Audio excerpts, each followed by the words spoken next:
Thank you. It's a centuries-old rule, which means incriminating evidence in criminal trials has to come from two sources. But is Scotland's corroboration principle fit for purpose? Today, a group of sexual abuse survivors launched a campaign to scrap it, arguing that rape victims are let down by a justice system which allows offenders to escape prosecution. We assessed the case for removing corroboration with the campaigner and abuse survivor Emma Bryson and the criminal advocate Thomas Ross, who is a former president of the Scottish Criminal Bar Association. Emma, your campaign has been motivated by your own personal experience. What was that? I was abused over a period of 4 years as a child by a family member. And why do you feel that you've been let down by Scots law? Because in my case, the police carried out a full investigation and they did establish several sort of items of corroborative evidence, well, evidence that corroborated aspects of my statement. And unfortunately they weren't able to go ahead with the prosecution because the evidence that they found didn't meet the very specific requirements of the legal definition of corroboration. And what did that make you feel? I found it really difficult to understand because I knew that the evidence was there. It had never been explained to me to begin with what corroboration actually meant, and so I didn't find out really what was involved until after I'd been informed that there wasn't going to be a prosecution. So everything I know about corroboration has followed from there because I just really wanted to understand it better. So Thomas, give us an idea of what corroboration means. Well, in a case of that type, there are only two things that have to be corroborated. In fact, in a case involving a child, probably one, that there has been intercourse. And obviously in an adult example, regularly corroboration is found by a combination of the victim's testimony and the scientific evidence. And clearly it's more challenging when historical allegations have been looked at. But you oppose the scrapping of corroboration? Well, I do, because the crime is so horrendous that the penalties for the crime have to match those penalties.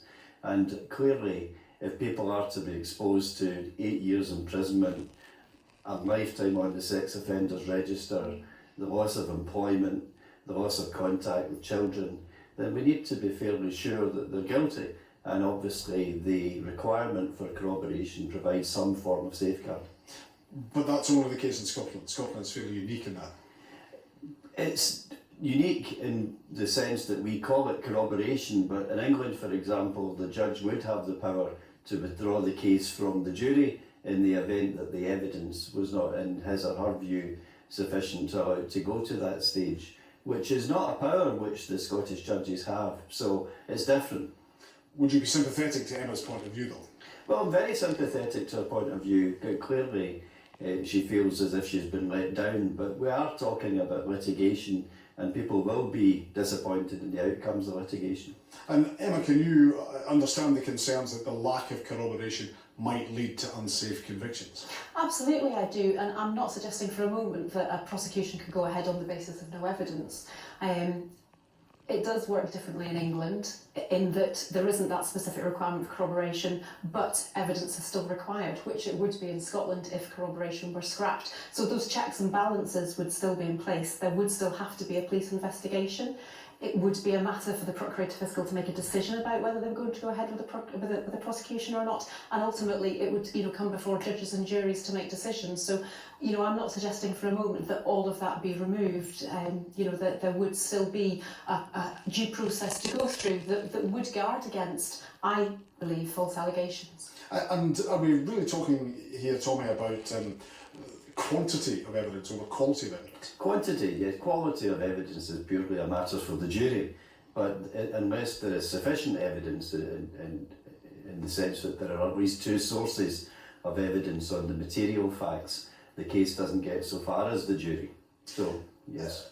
Previous Justice Secretary Kenny McCaskill, he almost went the full way of getting rid of corroboration, and he said it would secure more convictions in rape cases. Do you think under the current system it is possible that rapists are getting off? Well, I've never understood the logic of that, frankly, because in all the cases which goes to juries, at the present there are at least two sources of evidence. And Kenny McCaskill seemed to be proposing that we add to that pool cases where there was only one witness. And it never seemed to me very logical that we would secure more convictions in cases where there was only one source of evidence, as we had been able to do in cases where there were 2, 3, 4 or 5 sources of evidence. So I don't see that there would be more convictions if the requirement for corroboration was reduced. Do you think there would be more convictions? I am not convinced that it would lead to more convictions, but what it would improve is access to justice for, for survivors like myself.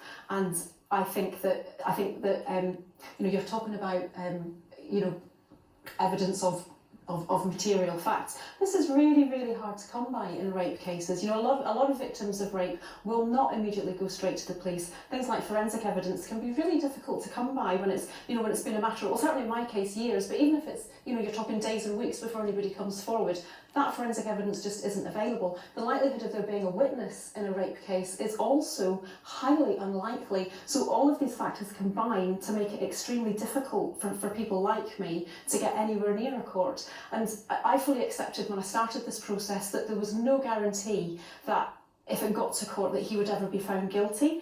However, what I had hoped for was the opportunity to stand up in court, to be heard, and for the evidence as was available to be considered. And Thomas, can anything be done to help under the current system? Do you think to help people again? Well, the prosecution have been involved in a process where they have been training the staff specifically to conduct sexual prosecutions, and that appears to have increased conviction rates. In addition, the judges are much more careful in terms of the directions which they give to juries in terms of distress and corroboration and that kind of thing.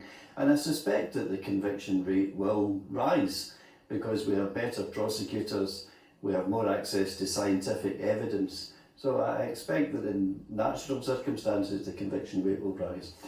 Emma, finally, the Scottish Government appear not to be pursuing this with the same purpose, if you like, as they did under the previous Scottish Secretary. Are you any confidence that will change?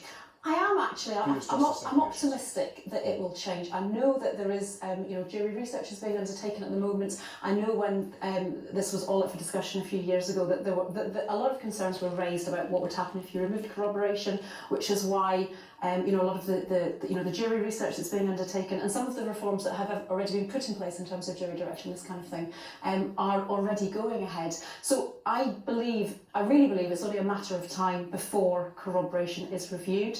I just feel very strongly that it's something that is very poorly understood. People tend to take the term corroboration at face value. So I feel that that there are conversations to be had about it in the meantime. And one of the things that I keep coming back to, I was told several times by members of the police and by staff at the Procurator Fiscal's office that if my case had happened in England, that it would have been prosecuted because there was evidence. So that's something else that I've had to come to terms with.